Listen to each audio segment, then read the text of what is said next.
Hi folks, welcome back. In this video I'd like to show the updates and the alterations I've made to my carburetor stand. It's keeping the same theme as before with the two T-slot rails. On this model I've added a couple of items to it. I think you can be able to see them if I keep it in that position there. First you need to undo the nip screws on either side, then you can lift up the bar away from the carb, just momentarily nip those, turn it round slightly, and the way the carburettors are held on this one, there is two white nylon cones here, and they fit over these two 6mm grub screws which fit into a, I'll be able to orientate that a bit better to show you, and I'll zoom in. Let's have a look. As you can see there, I'm going to bring it into focus. As you can see, the two T-slots, nuts, and the two grub screws are fit in. So if you want to fit in a single carb, you just use one of the cones. A twin set of carbs, in this instance, two cones.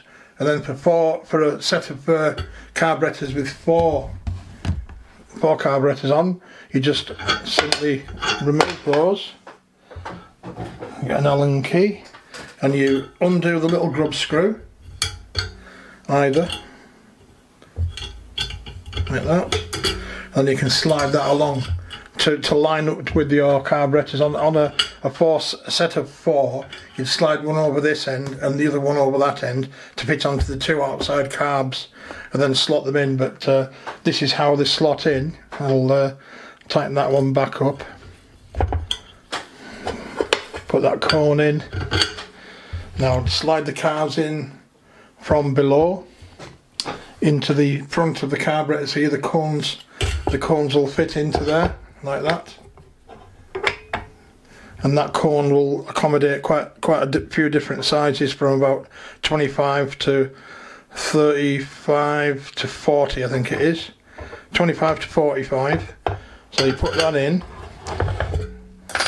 Slide that one along until it comes into position with the carburetors. Do it like that, you can see it easier. So no, you can't. Slide those over the top of the carburetors like that until you get to roughly where you want it. Take them back off again. Quickly nip up the cone in that position.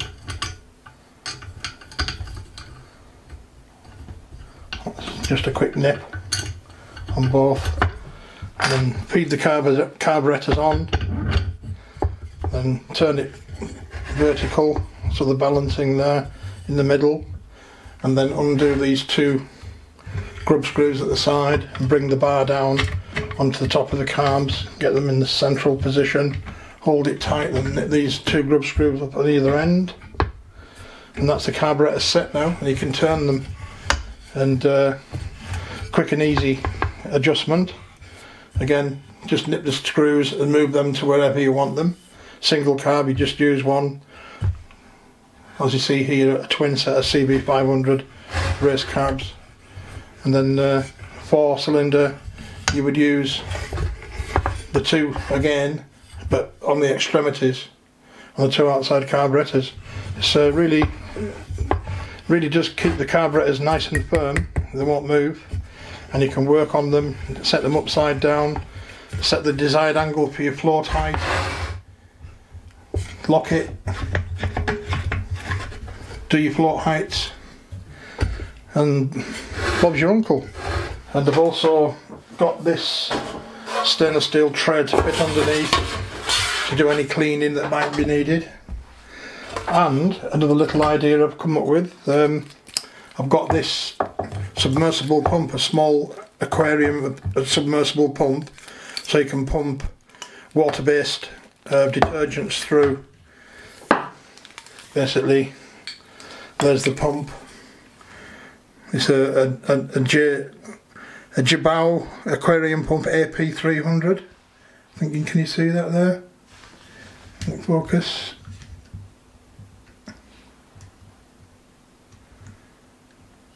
Only focuses at a certain distance. And then what I do with that is put that into the cleaning fluid, and run a pipe from the outlet up to the carburetor inlet, take off the bottom of the carburettors, set the pump away, and let everything circulate round and round, especially for carburettors that have been stood for many years and they've got varnished up inside.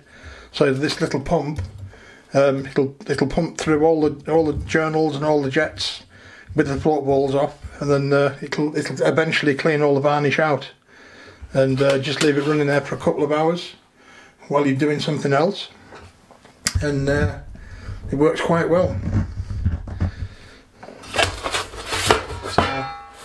So that's the complete setup.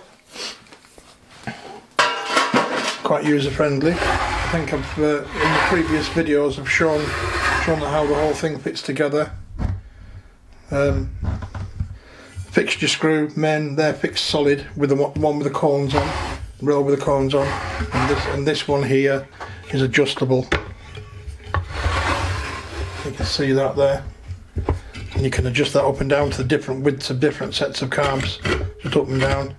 And if you've got one that's the venture is at an angle, this will turn and go up against the flat as well. So it'll accommodate almost any carburetor. And it's put together this brass space in here, and this brass section on the inside that has the threads in it, and that one side's plain. And to hold those two pieces of brass together, I've just run some roll pins. You can just see the two little roll pins there, the little dots. I can zoom in. You see those 2mm roll pins, and they go right through this, through the plate, and through the spacer at that side, and that's what stops the threaded part from turning. On the opposite side, it's just a plain washer and a plain 10mm nut right through, as you can see there. So that just runs freely, and it only locks at one side. Locks at the single side only, and it saves your carburettors dancing about all over the worktop, and holds them perfectly still for when you come in to do your pressure testing and your float heights, etc, etc.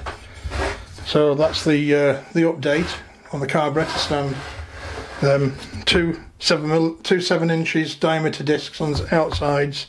These are, I think they are 2 by ½ inch solid aluminium uprights, which are just bolted through the bottom there with 2 screws up into here. Really simple stuff, and that's standard T-slot rail which you buy. That's 6mm T-slot, which you can buy for what the 3D printer guys make the 3D printers with. And simple but effective, and I think the whole lot cost less than £20 to make that. And the base is just a piece of aluminium bent at 45s on either end to get the strength. It's really sturdy.